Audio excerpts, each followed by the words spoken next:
अस्सलामुअलैकुम।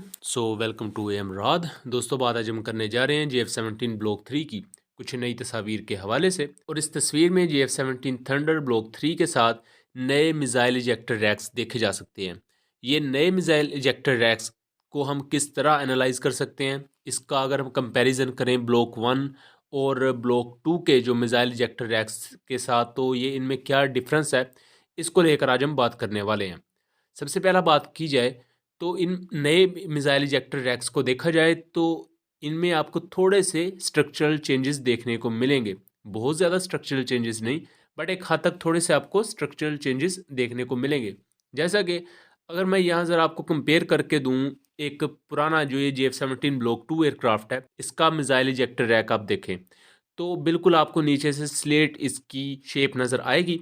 लेकिन ये जो JF-17 ब्लॉक 3 पर मिसाइल इजेक्टर रैक आपको लगा हुआ दिख रहा है, इसको अगर आप फ्रंट एंगल से देखें तो थोड़ा सा इसकी शेप चेंज है, उससे आगे आ जाएं तो शेप थोड़ी सी और चेंज है, और पीछे वाली साइड भी देखें तो थोड़े से आपको शेप में चेंज नज़र आएगा। लेकिन जो पुराने मिसाइल इजेक्टर रैक्स थे, उनकी नीचे की तरफ से जो सतह थी वो बिल्कुल हमवार थी। तो ये जो नए मिसाइल इजेक्टर रैक्स हैं, उसके साथ साथ एक और भी चीज़ यहाँ नोट की गई है, और वो चीज़ ये है कि जो नए मिसाइल इजेक्टर रैक्स हैं, ये थोड़े से बैकवर्ड करके लगाए गए हैं।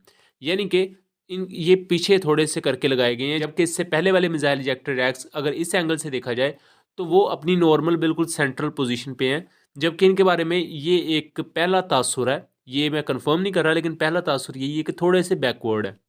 अब ये जो नए मिसाइल इजेक्टर रैक्स हैं, इसका तो पता था कि इसमें बहुत सी चीज़ें हमें नई देखने को मिलेंगी, और ऑब्वियसली ये कोई बात सरप्राइज नहीं है कि नए मिसाइल इजेक्टर रैक्स यूज़ किए जा रहे हैं, क्योंकि एक नया ब्लॉक है, पाकिस्तान इसमें चीज़ों को अपग्रेड करेगा। ये जो नए मिसाइल इजेक्टर रैक्स हैं, ये किस हद तक बेहतर हो सकते हैं? देखें, ये जो एयर टू एयर लॉन्चर्स होते हैं एयरक्राफ्ट पर लगे हुए मिसाइल इजेक्टर रैक्स, आप पहले कह लें, ये जहाज़ का RCS बढ़ाते हैं, क्योंकि जब जहाज़ के ऊपर वेपन्स वगैरह माउंट किए जाते हैं तो उसका RCS बढ़ जाता है।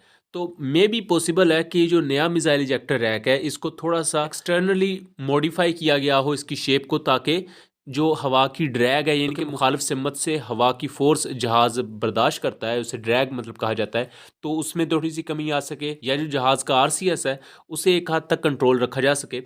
ये नए मिसाइल इजेक्टर रैक्स शायद इस वजह से भी हो सकते हैं क्योंकि JF-17 block 3 dual ejector racks पर मिसाइल्स को कैरी करेंगे, तो ओबियसली उससे ड्रैग ज़्यादा हो जाती है। और ख़ास तौर पर जब JF-17 थंडर पहले ही एक लाइट कॉम्बैट एयरक्राफ्ट है, और अगर उसकी ड्रैग हद से ज़्यादा बढ़ जाए तो फिर वो जहाज़ के लिए थोड़ा सा मसला पैदा करती है। सो मे बी ये जो नए मिसाइल इजेक्टर रैक्स हैं, ये उस हवाले से थोड़े से कारआमद साबित होंगे।